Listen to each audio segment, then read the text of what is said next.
விடுதலை சிறுத்தைகள் மற்றும் Marxist communist கட்சியின் நிகழ்ச்சிகளுக்கு அனுமதி மறுக்கப்படும் நிலையில் இனியும் திமுக கூட்டணியில் அந்த கட்சிகள் நீடிக்க வேண்டுமா என்று எடப்பாடி பழனிசாமி கேள்வி எழுப்பியுள்ளார். எல்லாம் ஜால்ரா அடிக்கிறாங்க.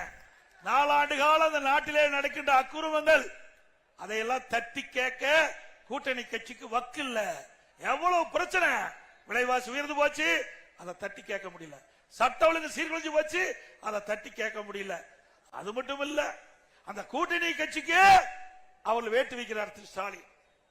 விழுப்புரத்துல அங்க கம்யூனிஸ்ட் கட்சியுடைய மாநாடு, அனுமதி கொடுக்க மாட்டேங்கிறார். விடுதலை சிறுத்தை கட்சி திருச்சியில் ஒரு மாநாடு, அனுமதி கொடுக்க மறுக்கிறாங்க. விடுதலை சிறுத்தை கட்சியினுடைய கொடிக்கம்பம் நடுறதுக்கு முடியாதுன்னு தடுக்கிறாங்க. இவ்வளவு அசிங்கப்பட்டுமா அந்த கூட்டணியில் இருக்க வேணும்? இவ்வளவு அசிங்கப்பட்டுமா அந்த கூட்டணியில் தொடர வேணும்? சிந்திச்சு பாருங்க. அனைத்து இந்திய அண்ணா திராவிட முன்னேற்ற கழகத்தை பொறுத்த வரைக்கும் எங்க கூட்டணியில் சேர்கின்றவர்களுக்கு ரத்தன கம்பளம் விரிச்சு வர இருக்கின்ற கட்சி அண்ணா திமுக கட்சி.